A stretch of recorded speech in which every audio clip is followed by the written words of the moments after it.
Hey there, Knicks fans. How you doing? It's your boy Jonathan Macri with you for another episode of the Knicks Film School Podcast. No, I did not quit the pod after our fourth defeat in 4 MSG game outings, although I thought about it on the trade ride home.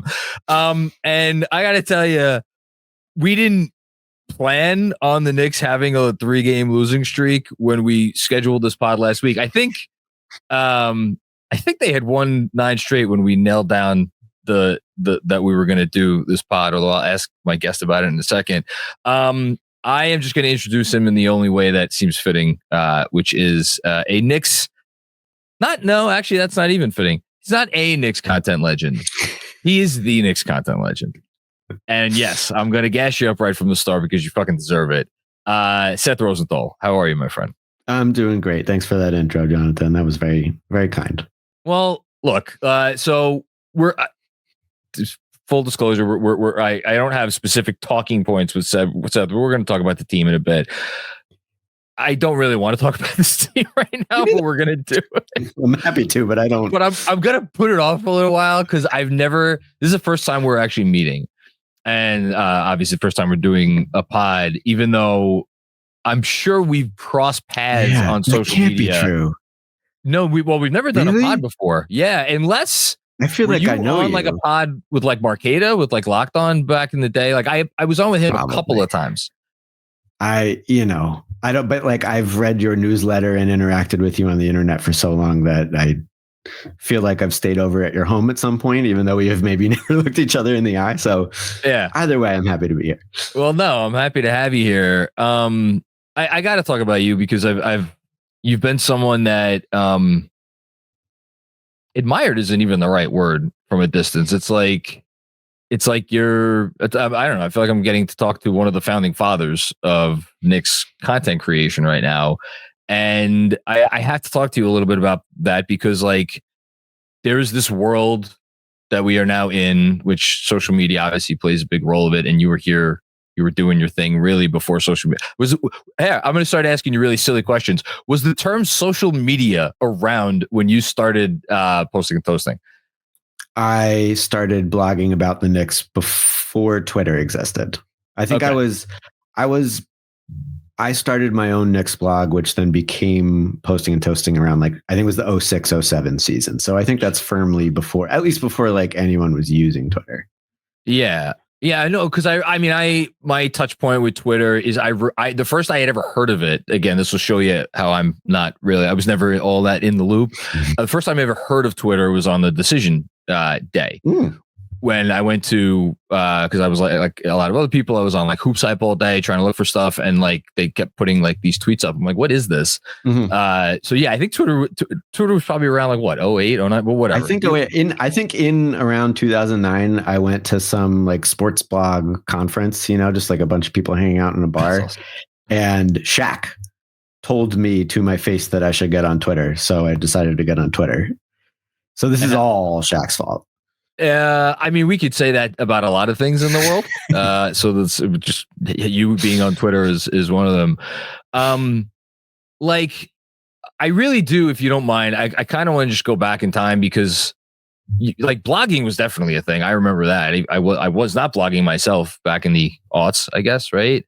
But like, I remember starting to read blogs around that time. I'm not going to ask you like the old typical shit, but like, in your wildest dreams, when you started doing what you were doing back in the day, did you think it would? And I don't just mean like blogs. I mean like the discourse, like everything. So that was not like ESPN. That it could someday turn into 1/10 of what it is now. No, I mean, I don't know what I thought I was getting into at the time. I was literally I was a high school student. I was a minor when I started, realizing that, there are fans, or at least professionals talking about my favorite sport and my favorite team on the internet. And they're writing stuff that I really like to read. And so that was for the Knicks. That was really just sort of Knicker blogger at the time.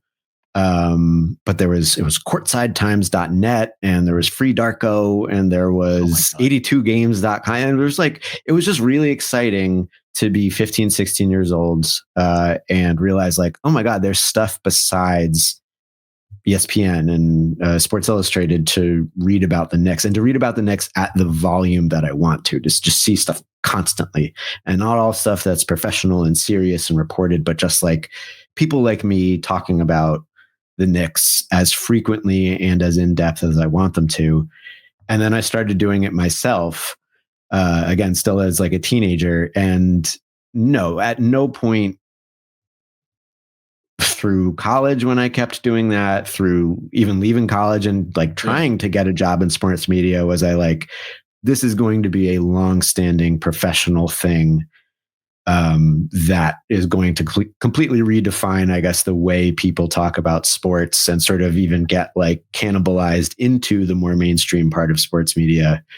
And if anything, like, it has sort of peaked and descended since then. It feels like the cool part of the sports internet has receded somewhat, that the jobs have dried up a little bit. And I didn't foresee that either.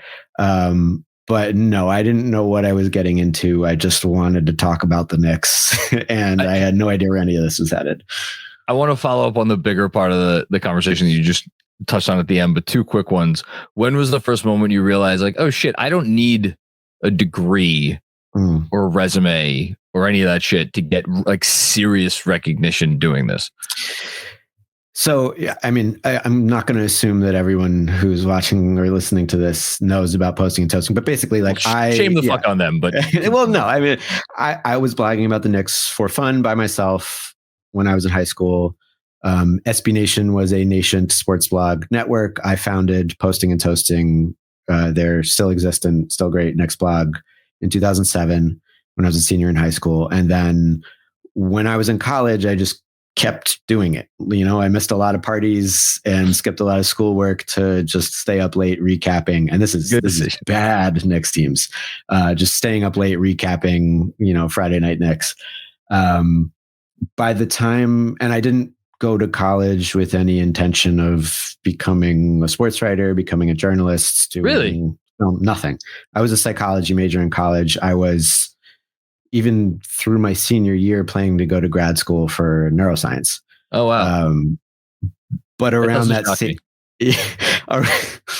around that same time, and I think this is the answer to your question, something very specific happened, which is that Will Leach, who is of Deadspin fame and friend of the pod, lovely, great Knicks fan, wonderful human being, just a lovely man who is and a terrific writer, was part of New York Magazine's sports vertical at the time. Long live the sports section, doesn't exist anymore. But he, I think, was going on his honeymoon or something, and was, we had communicated over the years. He had given me a lot of links and stuff and just had been supportive. But he hit me up when I was a senior in college and was like, hey, I'm going on vacation or something. Can you fill in for me at New York Magazine this week and like get my paycheck? And something clicked in my head of like, wait, will someone actually pay me to write about the Knicks? And I just never went ahead and got that PhD, which was a mistake for a short time, but in the long run, now I'm employed in sports media. I mean, I'm not going to get into my own thing, but like I, through a confluence of events, did not take the sort of job at a law school that I should have taken, and ended up in personal injury law. And if I had gone the route that I was going to go, I'd probably still be a lawyer today, because I would have liked it enough, as opposed to like completely loathing my own person within a couple of years of personal injury cases.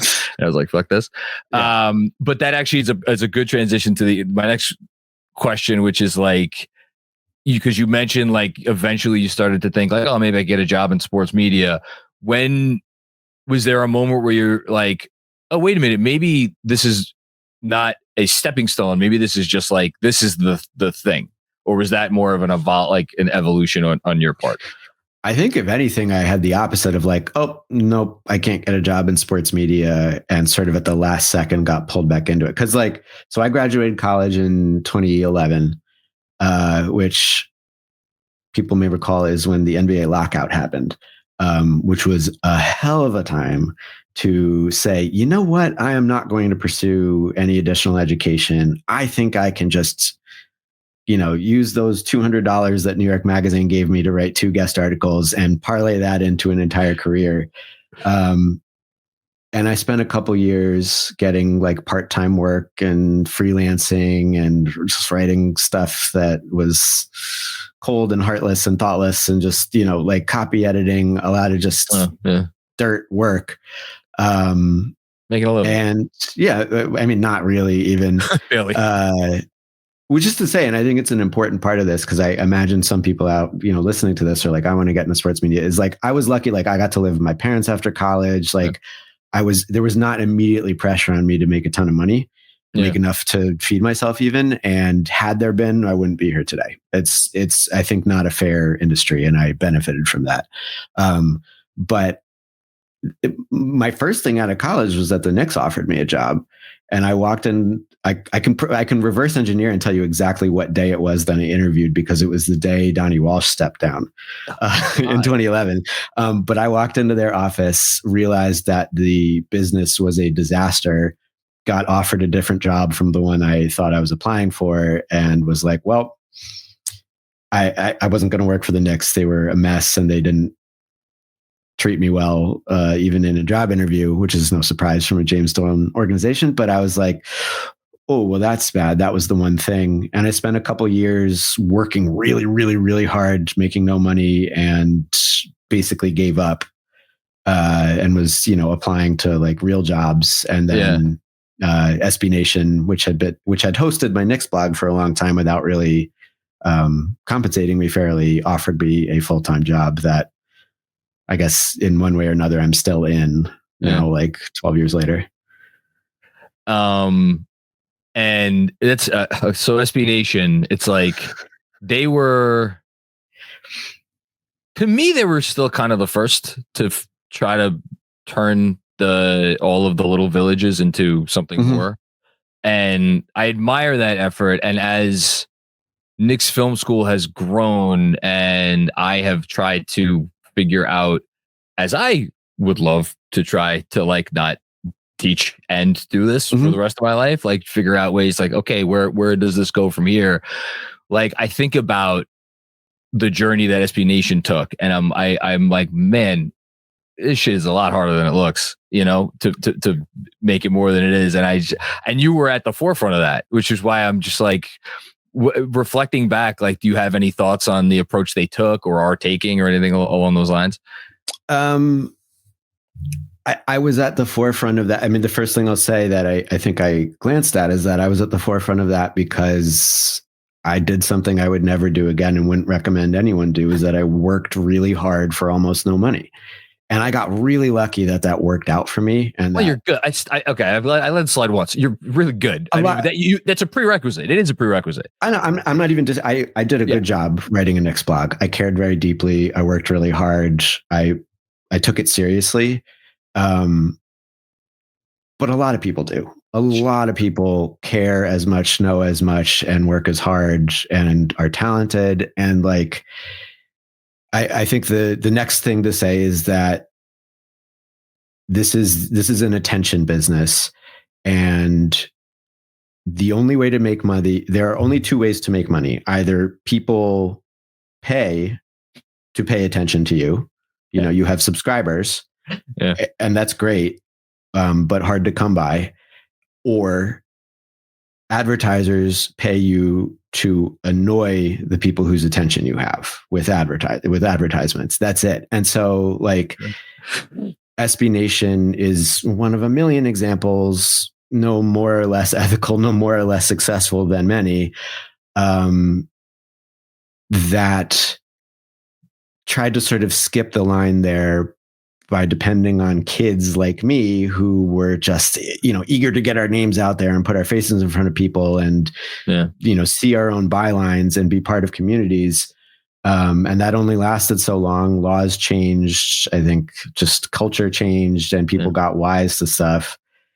And SB Nation, the team blogs, and the .com alike aren't as rich or as good as they used to be because that caught up to them.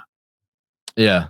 And it doesn't, I mean, we'll get to the Knicks very shortly, I promise. But like, where things are at now, because I'm sure you spend at least a little bit of time thinking about this stuff, where it's kind of like, I mean, obviously everybody has a podcast, and like podcast industry is where it is, and not in a bad place. But I think for a lot of people, it's not nowhere near in a good enough place to like, again, like quit their day job or whatever. Mm-hmm. You know, and then Substack, I don't want to get into like the ethics of what Substack has been going on there for the last few months, but just like as a platform that allows people to like, again, if you want my writing, you could pay a little bit of money for it. Like, again, I feel like that's been a positive step in the right direction. But again, it's like very few people are able to, and if you're someone like me with 2 kids and a mortgage, it's like, you know, I'm very again, I'll say the thing now. I'm extraordinarily fortunate that people like decided to sign up for this thing over the years, but even so, it's not there. And so like, are we kind of just back where we started, which is like, if you want to work in sports media, you kind of just got to get a job in sports media? Because unless I'm missing something, I kind of feel like that's where it's at. It might be cyclical to an extent where it sort of winds back and forth between there are so many jobs and you got to go get a professional job. And then those start to constrict because of, you know, we're the first to go in any bad economy. It's like, all right, we don't need sports blogs right now. People aren't eating. But then and at that point you have to sort of invent your own job, and people succeed at that. Yes. But it's just in neither case is it a direct meritocracy. As you know, that's not unique, but like, I just don't take for granted, as it sounds like you don't either. Like a lot of this is just good luck and good timing and being in the right place at the right time. That's all. You know, and the other, like, what if we weren't Knicks fans? What if we were Hornets fans? Wouldn't be the same because there isn't as much of a market. We just got lucky that when we were kids, we imprinted upon, you know, a huge market team. I think that's a good transition because, like, yes, we're not Knicks fans anymore after this week. It's a good transition because I think, like, we don't need to go through all the different Knicks content creation like entities there are out there, because there's like a lot of we do our thing, and like CP with Knicks Fan TV, and like there's a ton of other great people out there doing really wonderful work. And there's enough of a fan community to support that in both good times and bad times. And I do think that is maybe a little unique. Like you mentioned the Hornets. I feel bad shitting on the Hornets, but like whatever. Yeah, sorry, that was randomly chosen. Yeah, but you know what, Seth? It's because we're one of the. I would have said the same team. I just picked that's obviously the most embarrassing team in the league right now. Shout out to all the Hornets fans out there, who are surely listening to this podcast. Like, I wonder if that's a little bit of a difference. Like, it really, like, the Knicks could be winning 60 games, or they could be winning 17 games.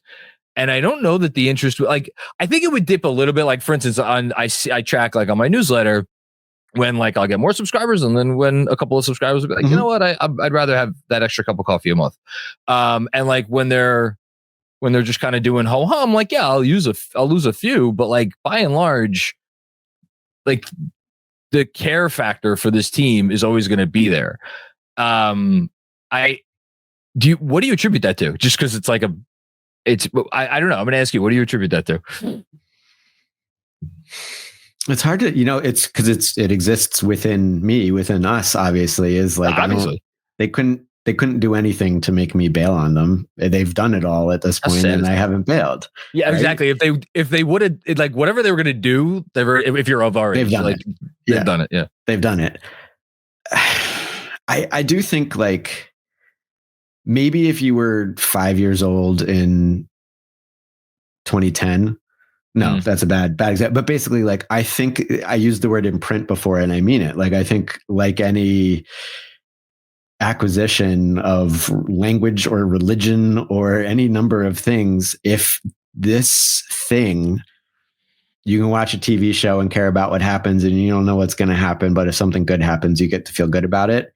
If you get that experience enough when you're a kid, it's really hard to shake that. And I think the inverse is true. Like, I really became a Knicks fan when I was a young kid. I have wanted to pick up other teams since then, and it's never the same. In other sports? In other sports, yeah. I've never tried to switch NBA teams, but I've been like, you know what? I follow the Yankees, but they didn't imprint on me at that young age. And like, I'm just never going to care, for better and worse. I'm never going to care as much. It's funny. It's the opposite for me. I was a Knicks fan first, but like pretty much right after, because 93, 94 was my first year. Was 99 years like first year, or was it later than that? Earlier than that, I would say. Earlier than that? Oh, 96. Shoot. Yeah. How old were you when you started watching the team?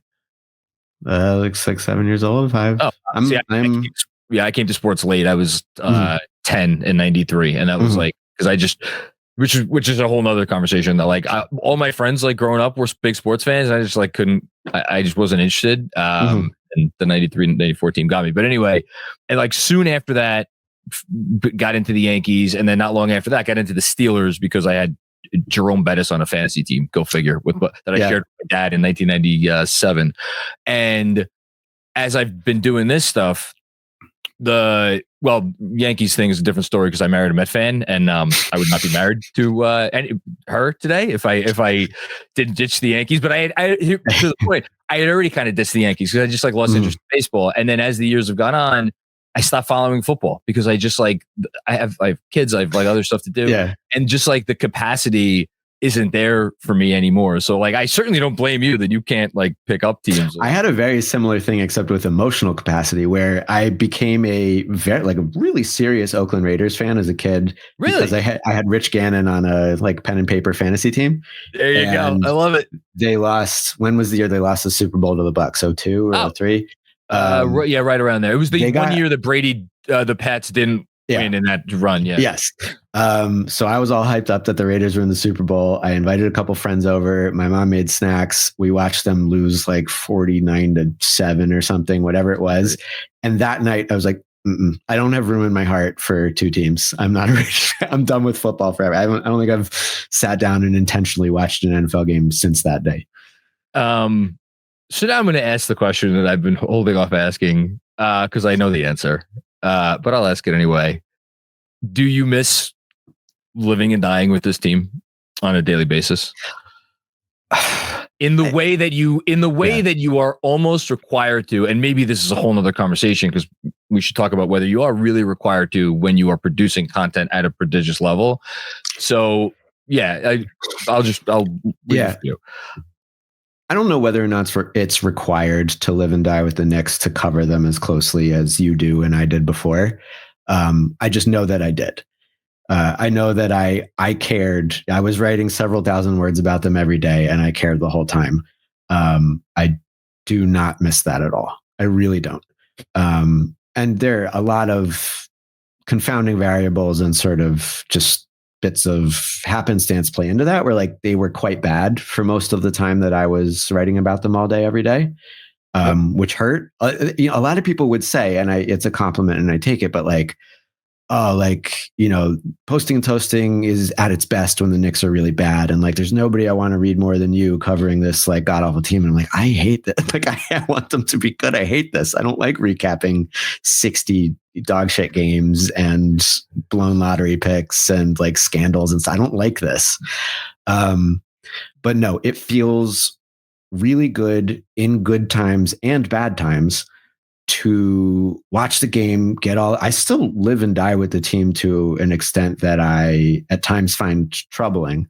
But it feels really good to watch a game that got my heart rate going for one reason or another, or watch a game that was just kind of blah and made you feel nothing, and then turn it off and do something else and stop thinking about it. And maybe I'll read about it and watch it again the next day. But it took me a long time to unlearn the like, eagle-eyed focus that I used to have on games and the attention to detail that I had in the off season and just turn off a game sometimes. I did it with the Magic game. This isn't a game I want to see. Like, if they win, great, but like, you weren't enjoying. How dare you that you were not enjoying? You know what really helps you turn off a game? When Optimum breaks ties with MSG and that's your cable provider. And so I had to illegally stream the last few games. And so here I am with, Stream East pulled up on my laptop, and I'm like, I'm not breaking the law to watch the Knicks brick threes against the fourth string of the Orlando Magic. But I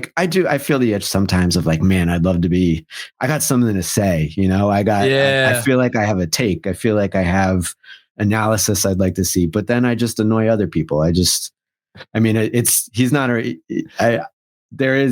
Maybe this will be you now, but I used to just text Fred Katz, who is not covering the Knicks every day anymore. And I'd be like, hey, have you noticed this? Right about this. And I would just, instead of me blogging, I would just order it from Fred. You know what the nice thing about Fred is? He's such a loser. That one, I know he's going to be listening to this pod and he'll hear me say that.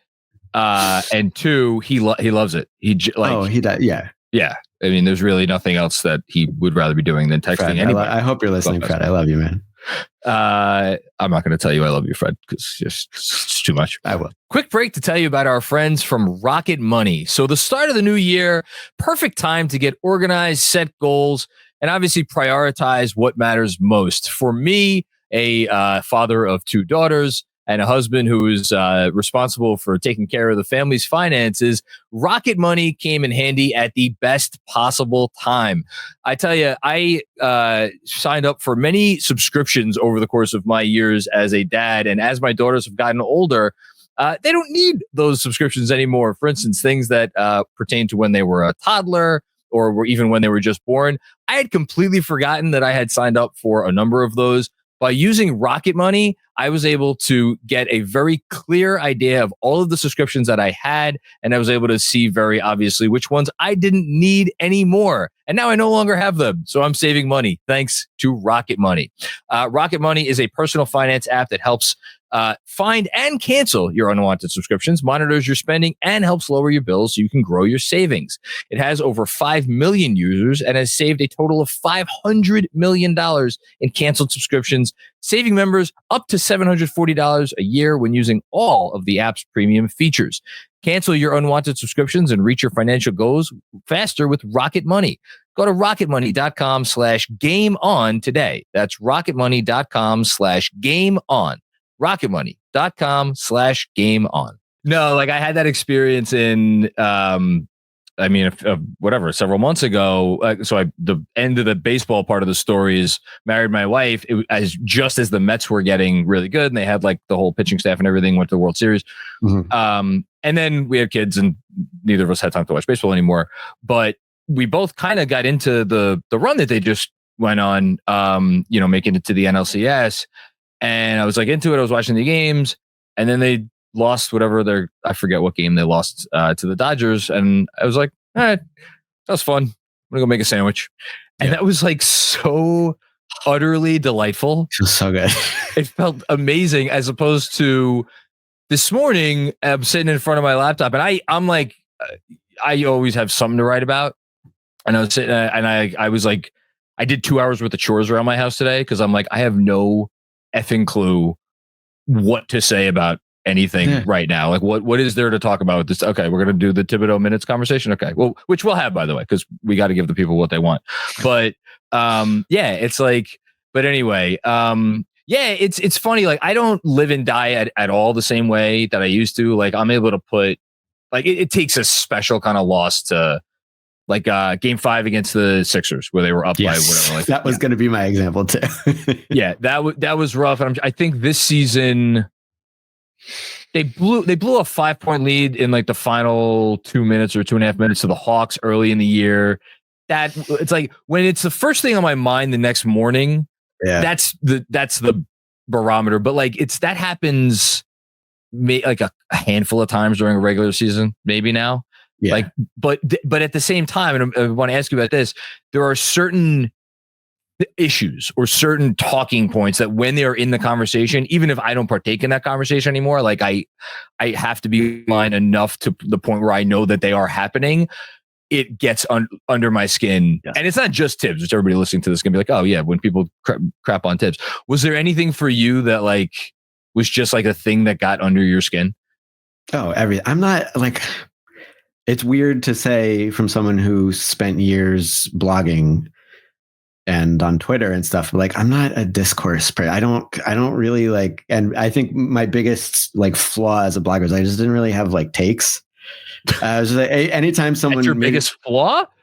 Well, no, but like that's not good for someone whose job is to like process the games and the news for someone. But like people would be like, I would make a case or express an opinion, and someone would disagree with me, and I'd be like, yeah, I guess so. Like I'm not that married to this. I just want them to win. But no, because so that notwithstanding, like a thing that I took real pride in and think I was my best attribute as someone who ran a blog was moderating a comment section. I think the best thing about Posting and Toasting when I ran it was there were thousands of people all watching the games and reading the articles together and talking to each other. And I worked my ass off to make sure that was a inclusive, fun conversation. And I was very proud of what it was like to hang out in the PNT comments section. But moderating comments takes a lot of just sifting through people arguing about stuff, which is mostly fine. But no, I mean, the big one, I was blogging. I was deep in it during the entire Jeremy Lin year. And I think what happened, and you've probably noticed this and will continue to, is that like when the Knicks break, and maybe this is more true when they're a little bit bad, but like when they break into the mainstream a little more, not just as like a popular entity, but like a team of like, oh, wow, they matter now. They're good now. Yeah. You get an influx of new fans, which is wonderful. Yeah. But they bring their opinions. For sure. But they bring their opinions with them. Sure. Yeah. And the Jeremy Lin Linsanity, which was one of the coolest things to ever happen to my favorite sports team, for better and worse, a bunch of new people showed up in my Knicks community, and they had every right to be Knicks fans as much as anyone else, but they had a very specific viewpoint and a very specific reason to be there, which is like Jeremy Lin. He was the protagonist of their Knicks fandom in a way that wasn't the case for someone who, remembered John Wallace. And that created a great deal of conflict between well-meaning people, and just like and then him leaving was a whole other thing. And I recall that being the most unpleasant stretch of like participating in a discourse ever. And of course, the punchline to that is that the Knicks got better after he left. And but yeah, I think my least favorite part, and the thing that I relish the most, is in chronological order, feeling like I had to know what people were talking about when they talked about the Knicks, and what people cared about and what they had opinions about. And now, like, to be frank, you're talking about Tom Thibodeau minutes thing. Like, I have a guess what you're talking about, but I am not privy to that discourse. God bless you. I'm just not. Look, I want to know. I'm in it as a content consumer for analysis. I want to know what you guys you guys know a ton more about the cap, and you guys know a ton more about advanced stats and watch a lot more film than I do. And I want to see all of that. But once, outside the court, like I have my own opinions about stuff, of course, but I am not following the argument. So, you gave me so much to we could talk all day. I'm going to have to try to wrap this up at some point. The thing that you said before about takes, I'm sure there are people listening to this who would disagree with me, but I feel the exact same way. Like, I have no time for takes. I think takes are a waste of time. I want to like do exactly what you said. Like, I want to get into the nuts and bolts of like, okay, what's going on with the team? Like, what are they doing? How are they doing it?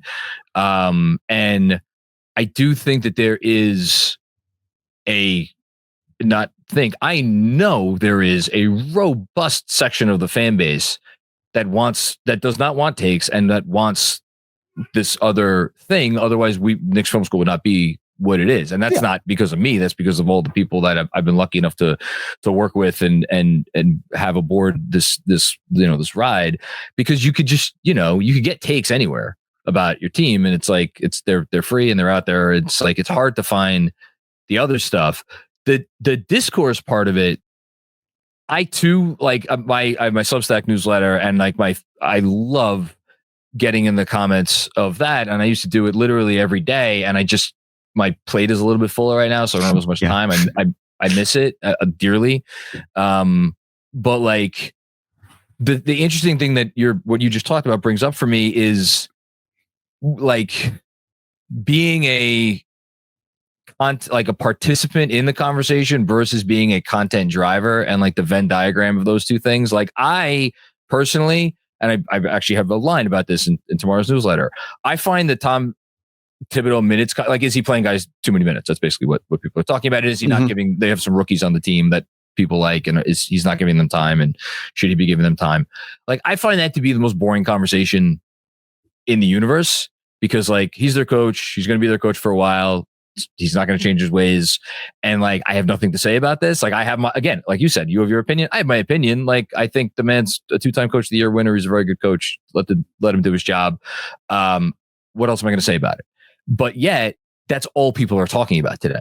So where's the responsibility on my part to sit here and say and fill 25 minutes of airtime with what? I guess me yelling and screaming, or me, reading comments from people who are yelling and screaming. Like and that's something I still kind of grapple with. And I don't know that there is a right answer. I think you kind of just have to like play it by ear, Yeah, it becomes tough when it's not fresh anymore. I mean, yeah, what is there to say? Like, he's going to keep playing guys a lot of minutes. Is that a bad idea?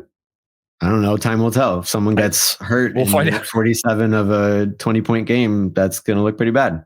If they don't, I don't know.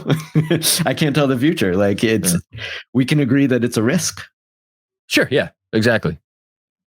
Yeah, and like, what else do you say? So, yeah, I don't. Well, we'll finish up with the much promised talk about this team. Where are you at on this team? Like, do you think they built a contender? Like, give or take, finding like one more piece. Do you like watching them? Do you like the style of play that they play with? Do you wish they were more like defensive minded? Like, did the defensive lapses really bother you? Like, just where are you at on this team? I love watching them. The defensive lapses bother me, but like, I just haven't seen a team ever that I cared about this much move the ball like this. And it's really satisfying. It really feels like they gel on offense, and we're still very early days in terms of them gelling. They gel on offense the way you imagine, when the Karl-Anthony Towns trade happened and we all lay in bed sleepless being like, what is that? Well, it could be so cool. Like, it already looks like that. It's already generating assists and threes in the way you would expect, and open looks at the basket. And just like, I think I've said this on the internet elsewhere, but like, Karl-Anthony Towns is the big man that I have always wanted to root for. He's the play. Like, this is how I've put it. You'd watch other NBA games and you'd see a guy occasionally pop up and be like, man, Knicks are never going to get a guy like that. Yeah. That does that shit. And we got one of those guys. Yeah. It must be so.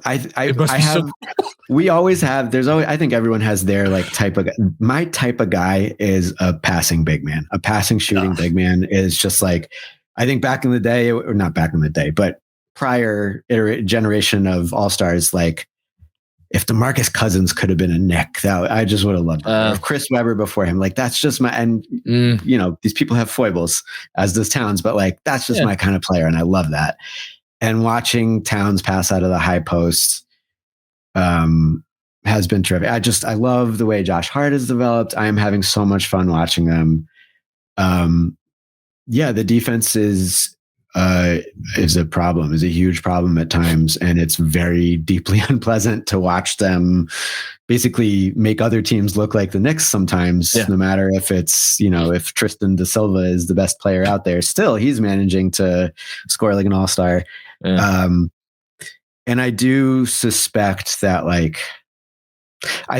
there are two sort of conflicting things in my head. One is that I'm always kind of wrong about the Thibodeau Knicks early in the season. It has always been the case that I'm like, this doesn't smell right. This feels unsustainable. I'm worried that they're never going to fix this problem. And then, it's not like they've won a title, but they always kind of wrap it up by the time the season ends. So I am holding out hope that either they'll just kind of figure things out on defense in ways that teams have in the last few seasons, or, and this is the second part of it, that they're going to make a change. And I think the change could be that they make the kind of adjustment to their defensive sort of protocol, which I guess if I have a take, it's that they should, and we talked about this the other day, I think they should be trying to force turnovers more. And I think they're still trying to play goalie and rebound the way they did when they had Isaiah Hartenstein and Mitchell Robinson both available at all times. And I just think they should be more risky and more aggressive on defense. And I don't know if they're going to try to do that or just wait for a change in personnel. But either way, it does feel to me like they need more guys. I was watching with Benji Ritholtz last night at the Garden, and they had Precious Achiuwa in drop the whole in the second half as and it was like the Magic are you could feel them, they're gaining confidence, they're hitting more shots, and I'm parroting Benji. It's if you have Precious, why are you be more aggressive, do something at the level, and it just felt like kind of a waste. And that is to me the more interesting Thibodeau conversation, because he definitely has X's and O's tenets that I want to say, to his credit, he has been from at times this year in particular. We've seen them be a little bit more aggressive, and they have had those turnover games where clearly OG and Hart, and I guess Mikal too, but he's on the podium of attack so much, have some license to gamble here and there, but they're not, to your point, they're not ramping it up to the degree that they could be. So, and to tip a hat to the discourse, that interacts with the minutes thing. Absolutely. If Mikal Bridges is going to play 47 minutes, then he probably can't be, trying to bite the neck of every ball handler for 46 of those minutes. Yeah. You got to play a different style defense if you're going to depend on six guys that much. And, keep them healthy for the playoffs. But yeah, it feels to me in a way that was not the case the last few years, especially pre-OG trade. It used to be the case that they had too many guys, and now they don't have enough guys. No, they don't. Are you a big wait till Mitch gets back guy? I don't know. I don't know what I am on that. We're the same person. The conclusion that I have from talking to you for 41 minutes is that we're the same fucking person. Because everything you said, I'm I could have said the same thing. I think I will say that it feels, and I don't think this is an interesting thing to say, that he is the key to the other guy. He either is the other guy of they need another guy, and that guy is Mitchell Robinson, or he's the guy, basically the only person you can trade to go get that other guy. But they need another rotation player. If Mitchell Robinson didn't exist and you said, I got one sort of free, entry level slot to put someone on the Knicks roster in their rotation, it would be someone more versatile than Mitchell Robinson. It would be, there isn't another Josh Hart out there, but someone where their job is I don't know, just go be annoying. Just go do everything and do none of it perfectly, but all of it well. My other guy would be 6'7" good at defense, can hit a three, and otherwise unremarkable. And I have Dorian Finney-Smith, who I was for weeks. I was and you guys talked about Keon Ellis, who is smaller than but it kind of, he's kind of just a go out there and be annoying type of guy. So I don't think Mitchell Robinson is the archetype of player I would like to add to this team. Yeah, but you can make it work with Mitchell Robinson. He's quite good when he's good. It's just I'm trying to talk myself into it, and every time I think more about it, I think back to the thing you just said before, which is this beautiful offense and how we went from being a bottom 4 assists team for 4 straight years to now being borderline top 10, which is I don't think people have fully wrapped their minds around. We've never seen a year to year, not even a year to year, here's this 4-year block. This is what they are. And now we're this. and like how fun and cool that is. I'm with you. I love it. But yeah, I don't know. A couple more rapid fire. I'm gonna get you out of here. How far do you think they're gonna make it this year? Same. I think they're a second round team. Okay. And that's, who's they, ask me that question in February, ask me after the trade deadline, or ask me when I get to see who's healthy in April. But I think let's assume this team is basically healthy, but down one guy, and it's not Brunson or Towns. I think this is a second round team. Do you think that I'm going to ask you if they're going to win a championship. Do you think like if this is the core, like let's give them one more guy this summer. Let's give them maybe not a Josh Hart level guy, but like somewhere around that caliber of player, like a borderline top 100 player. Let's say they get that guy this summer. Do you think that they've built something that could win a title in this like iteration of the Knicks? Yes, I do. Okay. Yeah, I'm with you. Who is your favorite player ever? My favorite Knick ever? Yeah. I feel like when I'm asked this question, I either give like an obnoxiously indie answer, or I think it's probably Kurt Thomas, which is not the obnoxiously indie answer. I was a huge Kurt Thomas fan. I just like I don't know. He just like typified. I mean, maybe it's because he's the closest thing to a passing big man they've ever had, where he was just like, a pick and pop god, a good defender, and the Marbury Kurt Thomas pick and roll was unstoppable in an otherwise bleak environment. But I was always a big Kurt Thomas guy. I was asked, I was on a post-game show a few weeks ago, if I could have one former Knick who never made an all-star team. Like I have to take the version of them that was on the Knicks. Like I can't like Tracy McGrady, like all-star Tracy McGrady. Yeah. I think that was the question. If I'm mischaracterizing it, I apologize. And I said Kurt Thomas. I had to think about it for a while, and then I'm like, oh no, it's Kurt Thomas. That's obvious to put on this team. It's to put on this team. I think it's a great pick. Yeah, Kurt Thomas, sure better one out there, but I think that's a terrific pick. Yeah.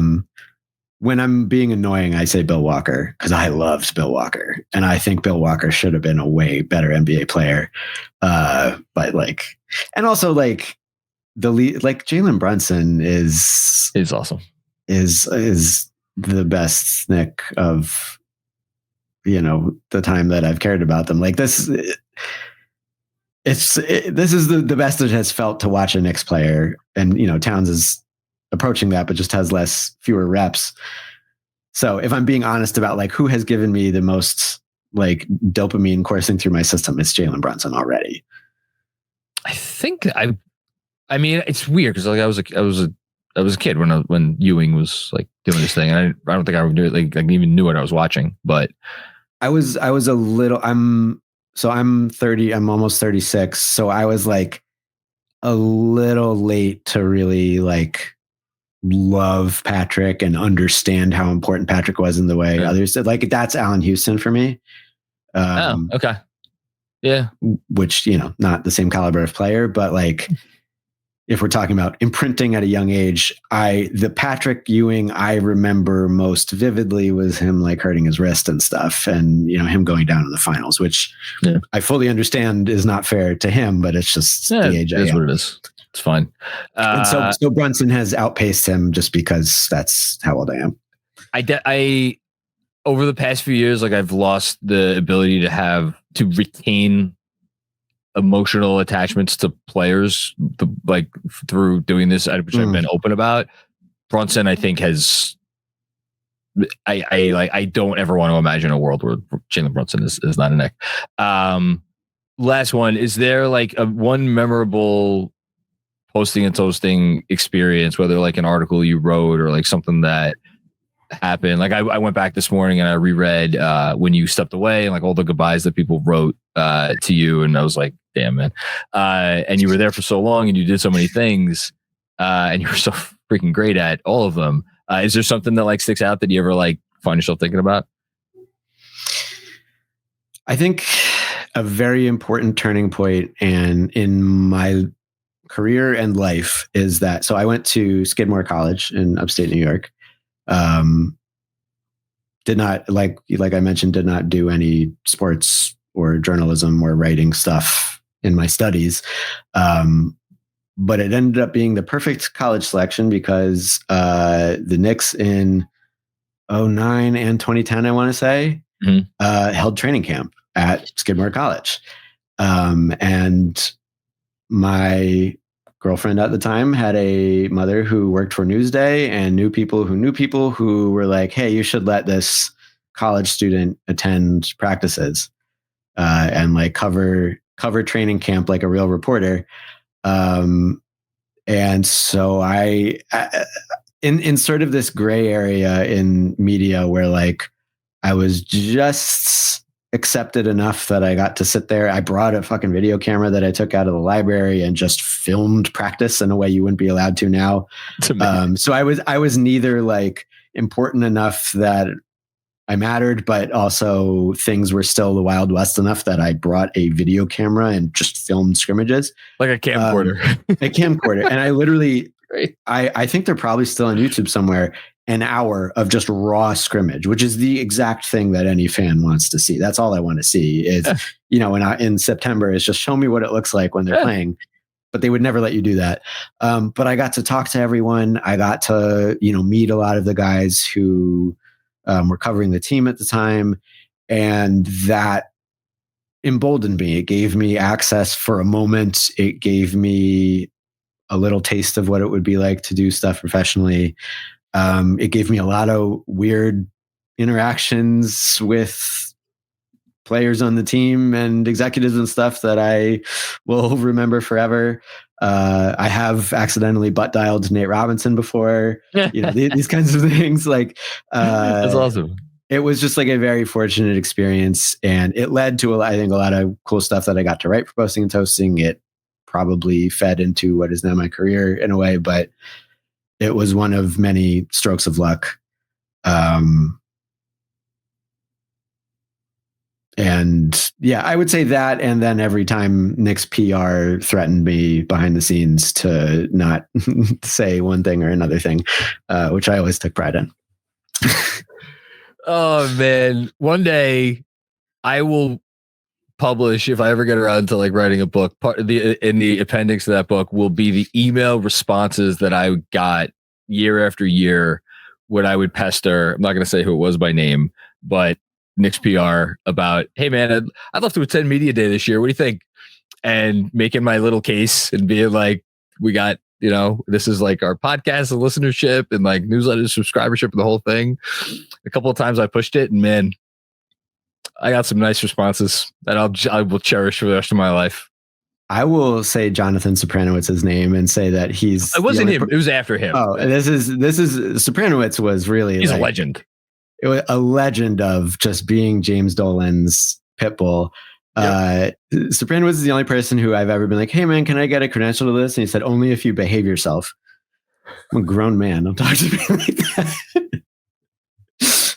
I've never met him, but based on everything I've ever heard, he's not fond of me, or at least wasn't back in the day. Yeah. Well, listen, again, another thing we have in common, Knicks PR not being fond of the two of us.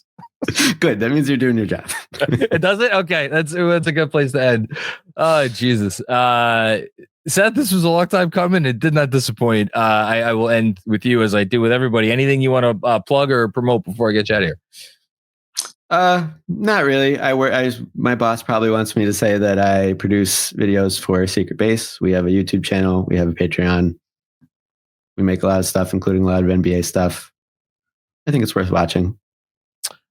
I think your boss would be very proud of you for that plug. Thank you. How was your boss? Listen, I think you'd be happy I mentioned us at all. There you go. This is great, man. Look, I won't make this too crazy, but like you laid the groundwork for everybody. And, I'm sure you feel like, if it wasn't me, it would have been someone else. Like, nah, man, you did it, and you did it in just the most New York voice and in the most New York way ever. And I just, I'll take that, and I appreciate it, because the Knicks internet right now, discourse notwithstanding, is, I think, the best it's ever been. There is such a rich and varied wealth of good stuff to read and watch and listen to if you're a Knicks fan. The Knicks, I think, are not reported on as well as they ever were, and are maybe not, the people who are in the building aren't the best they ever were. But this is the best time to just tune in to fans writing and covering the Knicks, I think, that there ever has been. It's intimidating. Like, you asked me, do I ever miss this? No, because I could never get back into it. It's way outpaced what I'm capable of. It's a good time to be a fan. I beg to differ. Great writing is great writing, and your writing was great, and it still is. Whenever you do write whatever it is you write these days.